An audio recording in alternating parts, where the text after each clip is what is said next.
Good morning everyone, welcome back to my channel. সকাল সকাল এরকম একটা ভিউ দেখার জন্য কবে থেকে ভাবছিলাম, তবে নেক্সট টাইম না বিচ ভিউটাই নেব, ওটা অনেক বেশি শান্তির। Good morning everyone, welcome back to my channel.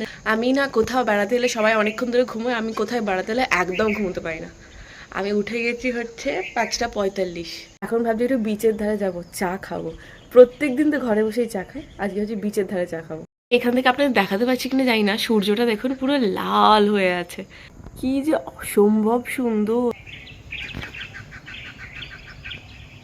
পুরো ঠান্ডা ঠান্ডা হাওয়া দিচ্ছে। আর আমি এই ড্রেসটা ইচ্ছা করেই নিয়ে এসেছিলাম, কারণ এটা এত গরম না যে মানে রুমের ভেতরে পড়লে পুরো গরম লাগছে, আর এখানে পড়লে ভালো লাগছে। এই প্রপার্টিটাতে না বেশিরভাগ শাক সবজি সব নিজেদেরা ফেলায়। পেছনের দিকে দেখছেন না ওই সাইডটা, ওটা পুরো সবজি বাগান চাষ করা আছে। এইখানে দেখুন, আমি এখান থেকে দেখতে পাচ্ছি লাল শাক, পালং শাক সব লাগানো। প্রপার্টিটাও ভালো করে ঘুরে দেখা হয়নি, এটাও ঘুরে দেখবো একটু পরে। সারা রাত শিশির পরে কিরকম ভিজে গেছে দেখতে পাচ্ছেন। আমি মানুষটা যেহেতু খুবই প্রাণোচ্ছল নয়, চারিদিকে আলো বাতাস আর মানুষের কোলাহল আমার ভীষণ পছন্দ, তাই সকালে উঠেই প্রথম কাজটা হতো আমার কার্টেনটা তোলা। আমি নিজে তো উঠেছি, তার সাথে সবাইকে তুলে দিয়েছি। বেড়াতে এসে যদি সবসময় ঘুমোয় তাহলে আর বেড়াতে এসে লাভ কি? বাড়িতে তো এমনিতেই 9টা পর্যন্ত ঘুমো। আমার স্বভাব ঢেকি সরে গেলেও ধান ভাঙে। আমি সকালবেলা স্নান করে নিয়েছি, এরপরে যাব চা খেতে। কালকে রাত্রি 12টার সময় আমরা কেউ কাউকে উইশ করিনি, সবাই ঘুমিয়ে পড়েছিলাম নিজের মতো। এত এক্সস্টেড ছিলাম, সকালবেলায় উঠে উইশ করেছি। তো আমাদের 6 তারিখের আগের দিনে তো আর বিয়ে হয়নি, 6 তারিখেই বিয়ে হয়েছিল, তো আজকে উইশ করাটাই বেটার। রেডি হয়ে যাচ্ছি বিচের ধারে, চাটা খাবো আর একবারে ব্রেকফাস্ট করে আসবো। আর আজকে আমাদের একটু তাজপুরে সাইট সিনে যাওয়ার ইচ্ছে আছে, দেখা যাক মিস্টার মুখার্জি কতটা কি করতে পারে। আচ্ছা, এনাদের যে এইখানে নিচে রেস্টুরেন্ট আছে না, এটা এখনো পর্যন্ত ইউজফুল না, মানে ইউজ করা হয় না। ধরুন এই জায়গাটা পুরোটা কেউ রেন্টে নিল কোনো বিয়েবাড়ির পারপাসে বা কোনো কাজের পারপাসে, তখন এটা ইউজ করা হবে। বাট এখন আমরা এখানে যেহেতু এসে থাকছি, আমাদের সমস্ত রেস্টুরেন্ট রিগার্ডিং কাজ ওইখানে ওই বিল্ডিংয়ে গিয়ে করতে হবে। তো দেখি ব্রেকফাস্টে কি নেওয়া যায়। কালকে তো মানে এটা সেটা উল্টো পাল্টা প্রচুর খাওয়া হয়েছে, তো আজকে চেষ্টা করবো একটু মিনিমাল খাবার টাবার রাখতে, খাবার দাবার। এই দিকের বিল্ডিংটা শুধুমাত্র আজকে পর্যন্ত আমরা আছি আর একজন আছে এই দিকের রুমটাতে, বাকিটা পুরো খালি। আমরা কথা বললে পুরো গুনছে, মানে একদম ইকো হচ্ছে চতুর্দিক থেকে। এটা রেস্টুরেন্ট, মানে এটা ইউজ করে না, ওই দিকে ইউজ করে। আমার মনে হয় এটা হয়তো কেউ রেন্ট পারপাসে মানে নিলে তখন এটা ইউজ হয়। আচ্ছা, এই প্রপার্টিটার ডিটেলস আপনারা অনেকেই চাইছিলেন। এই প্রপার্টিটার নাম হচ্ছে দি ক্যান্ডেলউড পার্ক বিচ রিসর্ট। আমি কন্ট্যাক্ট নাম্বার স্ক্রিনে দিয়ে দেবো। এটা কিন্তু একদমই স্পন্সার্ড ভিডিও না, একদমই গোলাবেন না, আমি নিজের টাকা খরচা করে বুক করেছি। জেনুইনলি এদের সার্ভিস থেকে আরম্ভ করে প্রত্যেকটা স্টাফের বিহেভিয়ার, পরিষ্কার পরিচ্ছন্নতা, সমস্ত কিছু দুর্দান্ত এক কথায়। বিল্ডিং এর উপরে কাঁকড়া বেয়ে উঠছে, ওই দেখ কাঁকড়াগুলো বেয়ে উঠছে, আমাদের রুমে ঢুকে যাবে তোকে কামড়াতে। তোমাদের রুমে ঢুকে গেলে তুমি আগে ওকে কামড়ে খেয়ে নেবে, যা বুঝছি। আমরা এখানে এসেছি, একটা অন্যরকম মজা হচ্ছে, ঠিক আছে, বাট মনে হচ্ছে সবসময় দাদা ভাই বৌদি বা আমার বোনেরা দিদিরা বা আমার বন্ধুরা সবাই, মানে সবাই মিলে এলে বেশি ভালো লাগতো। এই মিসের মুখে যে গাড়িটা এখানে পার্ক করা আছে, আর গাড়ির ওপরে দেখুন সবেদা ধরে আছে, কত কি সুন্দর সবেদা ধরে আছে, কিন্তু এখনো বড় হয়নি, মিনি সাইজের সবেদা। এখানে কত কিছু আছে দেখুন, এইদিকে তো সমস্ত সবেদা গাছ আছে, এখানে পেয়ারা গাছ, আর এই দেখুন রোজম্যারি, পরপর রোজম্যারি লাগিয়েছে এইখানে দুটো। এই যে এটা রোজম্যারি, জোয়ার এসেছিল সেটা বোঝা যাচ্ছে, এইখান পর্যন্ত পুরো ভেজা। আমি মোটামুটি 10-15টা প্রপার্টি সার্চ করেছিলাম, যেগুলো না মেন বিচ, মন্দারমণি মেন বিচের থেকে অনেকটা ভেতরে, মানে ভালো ভালো সেরে বেঙ্গল থেকে আরম্ভ করে হিন্দুস্তান ইন থেকে খুব ভালো ভালো নাম করা প্রপার্টি। বাট এইটা এমন একটা জায়গায় আছে না যে মন্দারমণি বিচ থেকে, মেন বিচ থেকে বেশি দূরেও না আবার বেশি কাছেও না, মাঝামাঝি একটা জায়গায় আছে, বেশ সুন্দর। দুটো জিনিসের জন্য ওয়েট করছিল, আগে দোলনায় দোলা আর 2 নম্বর হতো সুইমিং পুলে। এইখানে একটা সুন্দর জায়গা আছে, সোফা করা, কার্পেট দিয়ে। তারপরে তুমি প্রত্যেকটা জায়গায় নিজেকে সিট করাচ্ছ। আমি দর্শকদের ইনফরমেশন দিচ্ছি, নেক্সট টাইম যদি ওনারা এখানে ভিজিট করেন তাহলে কি কি জায়গার বেসিসে ওনারা। না, এই জায়গাটা মন্দারমণিতে মানে ভালো হোটেলের মধ্যে একটা হোটেলেই পড়ে, এটা অসাধারণ, সব কিছুই খুবই সুন্দর। হ্যাঁ, কম বাজেটেরও রুম আছে, বেশি বাজেটেরও রুম আছে, যেরকম নিতে চাও, কিন্তু ওভারঅল হোটেলটা ভালোই, মানে ওই মানে প্রপার্টিটা সুন্দর, খুবই সুন্দর প্রপার্টি, একদম সাজানো গোছানো, প্রত্যেকটা কর্নারে সেলফি জোন আছে, মানে সেলফি নিয়ে নিয়ে মানুষ শেষ করতে পারবে না, এমন এক একটা জোন আছে মার্ভেলাস। কিন্তু হ্যাঁ, সেটাকে এক্সপ্লোর করতে হবে, আর সেটা তুমি ভরপুর ফায়দা উঠাচ্ছ। হ্যাঁ, আমি তো ফায়দা আমি তো ওই কাজের জন্যই জন্মেছি। প্রথম ভিডিওটা পোস্ট করার সাথে সাথে আমার কাছে অনেক কমেন্ট এসেছে এই রেজাল্টটা নিয়ে। অনেকেই বলেছেন যে এখানে নাকি যখনই আসেন তখন এখানেই ওঠেন। কাল থেকে এইসব বিচে পা ভেজানো হয়নি, এখন যাচ্ছি পা ভেজাতে। সমুদ্রের এই আওয়াজটা কি যে স্যাটিসফাইং কি বলবো না, এখানেই সারাদিন কাটিয়ে দিই। আর বলবেন না, বেড়াতে গিয়ে মানুষের মুড ফ্রেশ থাকে তো সেই জন্য না, যেটা মানে করা হয়ে ওঠে না নর্মাল জীবনে, যেন এই ধরনের ডান্স রিল আমি বেশি বানাই না, বেশিরভাগই গেট রেডি উইথ মি বা অন্য কিছু ইনফরমেশন দিয়ে বানাই। বাট এখানে কেন জানি না, বিচ দেখে, ফাঁকা বিচ দেখে আমার একটু ডান্স করতে ইচ্ছা করলো। যারা যারা এই ভিডিওটা দেখেছেন তারা তো খুব ভালো কমেন্ট করেছেন, বাট যারা দেখেননি তাদের জন্য ইনস্টা আইডিটা আমি দিয়ে রাখলাম।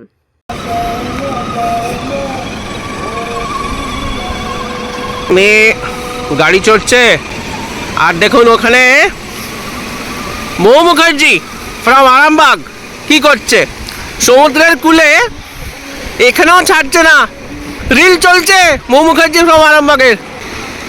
কি করছো? রিল শুট করছি ইনস্টাগ্রামের জন্য, যারা এখনো পর্যন্ত ফলো করেন না ফলো করুন। জায়গাটা অসাধারণ লাগছে। হুম,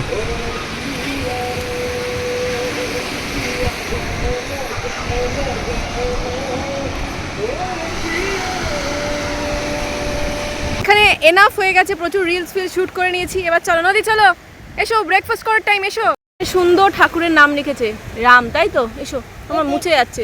কি চলেছে মামা, খাবো? ওখানে প্রণাম করে যাবে। ও রাম লিখেছে আর সমুদ্রের জলটা এসে রামকে প্রণাম করছে, দিয়ে আবার ফেরত যাচ্ছে। হ্যাঁ, আচ্ছা এখানে সুন্দর সমুদ্র থেকে এসে পা ধোয়ার বা স্নান করার সব ব্যবস্থা আছে। স্নান টান করে তারপরে রুমে যাবে, উপরে শাওয়ারও আছে। খুলে দেবো সোয়েটারটা, খুলে দেবো। আচ্ছা আমাদের ব্রেকফাস্ট চলে এসেছে। আমি এরকম প্লেন বাটার টোস্ট নিয়েছি, সাথে অমলেট নিয়েছি। নদী নিয়েছে চিকেন স্যান্ডউইচ, মিস্টার মুখার্জি হচ্ছে আলু পরোটা। ও সবসময় একদম ভাজাভুজি স্পাইসি, একদম বিশাল ব্যাপার স্যাপার। নদী তো পুরো একদম সুন্দর পেয়ে গেছে, এই দেখুন একটা ছোট্ট বাচ্চা, পুরো নিরীহ। এটা কি ওপর থেকে দেখেছিল, দেখেই বলছে চলো। ওই দেখ কুকুরটা কেমন টুই টুই করে লেজ নাড়াচ্ছে, দেখ। ওরে বাবা রে, কেমন হাই তুলছে দেখো। নরমই তো। একে আগে চকো এরকমই ছিল। আগে চকো এরকমই ছিল, ব্যাস হয়ে গেল। সারাক্ষণ এখানে ঘুরবে এবার। আদর পায় না বোঝা যাচ্ছে, দেখো আদর খেয়ে কিরম করছে। এটা আবার দুটো আছে, একটা ছোট্ট ছোট্ট। আর সেটাও দেখে নিয়েছে ওর, যার যেদিকে চোখ দুটো আছে সেটাও জানে। তাই তো বলি, পুরো দল। এই যে সব কটা, আবার ওইখানেও একটা আছে। আচ্ছা ওখান বিচ থেকে আমরা ব্রেকফাস্ট সেরে অনেকক্ষণ আগে চলে এসেছি। মিস্টার মুখার্জি স্নান পুজো হয়ে গেছে, যেটা সব থেকে টাইম টেকিং একটা প্রসেস, ঠিক আছে। আর তারপরে মেন আমার এডিটিং হয়ে গেছে, ভিডিও আপলোডিংয়ে বসিয়ে দিয়েছি। তার মাঝখানে দুটো ইনস্টাগ্রাম রিলস বানিয়েছি, যেটার থেকে খুব ভালো আমি ফিডব্যাক পেয়েছি। অনেকেই বলছেন খুব ভালো হয়েছে, আর এই ধরনের রিলস আপনারা পছন্দ করছেন। এই যে কুর্তিটা নিয়েছিলাম, এই কুর্তিটা আর নিচে জেগিন্স। আচ্ছা আমি রেডি তো হয়ে গেছি, রেডি হয়ে বসে আছি। মিস্টার মুখার্জি নদী দুজনেই রেডি, বাট আমরা এখনো ডিসাইড করতে পারছি না আমরা আমাদের গাড়ি নিয়ে যাবো নাকি টোটোয় করে যাব। কারণ এই রাস্তাটা না সামনে খোঁড়া হয়েছে, বললাম না একদম সরু রাস্তা। আর তাজপুরের রাস্তা কি মোটা রাস্তা নাকি সরু রাস্তা বুঝতে পারছি না। তো সেই জন্য আমরা একটু কথা বলে নিচ্ছি আর কি টোটোর সাথে, তারপরে বেরোবো। আর ভাবছি লাঞ্চটা ওখান থেকে করে ফিরবো, মোটামুটি 8 ঘন্টা এরকম টাইম লাগবে পৌঁছাতে। ওই যে আমার এই চশমাটা কেমন লাগছে বললে না তো? ব্যাপক লাগছে তোমার মতো পুরো। আমাকে পুরো হিরোইনদের মতো লাগছে না দেখতে? হ্যাঁ হিরোইনই। মিস্টার মুখার্জি গাড়ি নিয়ে চলে এসেছে। আমরা এখান থেকে যাব তাজপুর। এখান থেকে সোজা রাস্তা ধরে গেলেই হচ্ছে তাজপুর, শঙ্করপুর পরপর পড়বে। সামনে বসেছে একটা জুনিয়র আর একটা সিনিয়র। এই দেখ ঘোড়াকে স্নান করাচ্ছে, এই দেখ। ওটা 20 মিনিট লাগবে এখান থেকে, বেশি দূর না। আমরা এখন গ্রামের মধ্যে দিয়ে যাচ্ছি। তাজপুরের ওখানে নাকি একটা সুন্দর ফ্লাইওভার করেছে, যেখানে ফটো বা ভিডিও নেওয়ার ইচ্ছে ছিল, বাট আমি নিতে পারিনি। মন্দারমণি এর আগে আমরা অনেকবার এসেছি, বাট ফার্স্ট টাইম গাড়ি নিয়ে আসছে একার রাস্তাটা তাই জানি না, সবাইকে জিজ্ঞাসা করতে করতে যেতে হচ্ছিল। একবার দেখে নিলে তারপরে আমার অসুবিধা হয় না। আমরা এখন একটা ফ্লাইওভারে উঠলাম। রোদ দেখতে পাচ্ছি, একটা হ্যাট কিনতেই হবে আমার আর নদীর। পিঙ্ক দিন আর একটা, তুমি এটা নাও, চলো। আমাকে এইটা দিয়ে দিন, এই যে এটা দেখি। আচ্ছা আমি হ্যাট কিনে নিয়েছি এখানে, কারণ প্রচন্ড রোদ, তাকানোই যাচ্ছে না। সানগ্লাস পরেও তাকানো যাচ্ছে না। বেশ পুরোটা গার্ড হয়ে রয়েছে। দেখেছিস জলটা কি সুন্দর, জল অনেক দূর চলে এসেছে, দেখ পুরো বোল্ডার ছুঁয়ে গেছে জল। আচ্ছা, এখানে ইচ্ছে করে ভয়েস ওভার দিতে হচ্ছে কারণ এই স্যাকে না এত জোরে গান চালাচ্ছিল যে আমার কপিরাইট আসতে বাধ্য। তো এই স্যাকগুলোতে খাবার আমার ইচ্ছা ছিল, মন্দারমণি আসবো আর এই স্যাকে খাবো না সেটা তো হতেই পারে না। কিন্তু আমাদের ভাগ্যটা খারাপ ছিল, আজকে বড় সাইজের কাঁকড়া ছিল না, কিন্তু খিদেও জবরদস্ত পেয়েছিল। আর আশেপাশে একটা দুটো স্যাক ছাড়া এখানে মন্দারমণিতে যেরকম প্রচুর স্যাক, তাজপুরে কিন্তু অত বেশি ছিল না। তাই বাধ্য হয়ে এইগুলোই সিলেক্ট করলাম। আর নদীর জন্য চিকেন নিয়েছিলাম। ভাবছো ভাবুক মিস্টার মুখার্জি? ওই সমুদ্রটা দেখছি। দেখে কি ভাবছো কাল থেকে গিয়ে আবার কাজে লাগবো? কালকে কই কাজ, রোববার তো। হ্যাঁ, কালকে ফিরতে ফিরতে সন্ধে হয়ে যাবে। এই যে রাস্তার মাঝখানে শুয়ে আছে একজন, এই দেখ ও পিঠ চুলকাচ্ছে, রাস্তায় চুলকাচ্ছে বেশি। এই জায়গাটা এত সুন্দর লাগছিল, সামনে সমুদ্রের ভিউ আর এরকম খোলা একটা স্যাক যেটার মধ্যে আমরা শুয়ে শুয়ে রেস্ট নিচ্ছিলাম আর খাবারের জন্য ওয়েট করছিলাম। এখনই দুর্দান্ত গন্ধ ছাড়ছিল। ওনার রান্নার কথা তো পরেই বলছি। এই যে পায়ে লাগছে। দেখি সামনের ভিউটা দেখা। আচ্ছা, এখানে হচ্ছে সি, হাওয়া দিচ্ছে আর তুমি স্যাকে বসে আছো। ভাত আলু ভাজা, ডাল নেবে তো?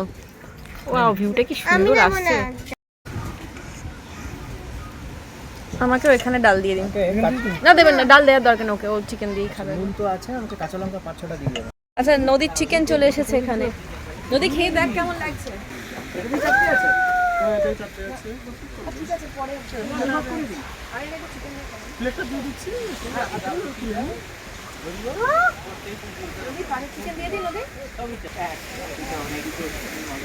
অসাধারণ কালার,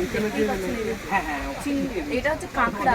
কাঁকড়ার কালারটা দেখুন পুরো একদম ড্রাই, আর এখানে চিকেনটা দেখুন ঝাল ছাড়া অথচ পুরো কালো একদম, মানে একেবারে অসাধারণ। কেমন রান্নাটা হয়েছে? তুমি চিকেন খাও? হ্যাঁ নাও। নদী কেমন চিকেনটা? অসাধারণ। বাবা আমার অসাধারণ, দেখতেই পাচ্ছেন মানে মুখ তুলছেই না, ওখানে গিয়েই যাচ্ছে। হ্যাঁ, ওনারা পুরো একদম মানে যাকে বলে ফ্রেশ জিনিস দিয়ে রান্না করছে আর কি। কাঁকড়াও জ্যান্ত ছিল, তারপরে মুরগিও তাই। পিসটা পুরোপুরি ফাঁকা। 780-তে আমরা 4টে ডাব, ঠিক আছে, ভাত, ডাল, আলু ভাজা, চিকেন, যার মধ্যে 6 পিস চিকেন ছিল, 4টে কাঁকড়া, 780 রুপিস, তাই তো? তার সঙ্গে এত সুন্দর ভিউ ফ্রি, মানে সত্যি আমিও খেতে খেতে বলছিলাম যে এখানে বসছি আর এখানে খেতে খেতে সমুদ্র দেখছি। আমাদের খাওয়া দাওয়া কমপ্লিট। এবার আমরা ভাবছি এই দিকে মানে শঙ্করপুরের দিকে একটু যাব, শঙ্করপুরে একটু হয়তো ভিজিট করে তারপরে ব্যাক করব। এটা পুরো সমুদ্রের গা দিয়ে রাস্তাটা যাচ্ছে। কি অসাধারণ ভিউ, পড়ন্ত সূর্যের।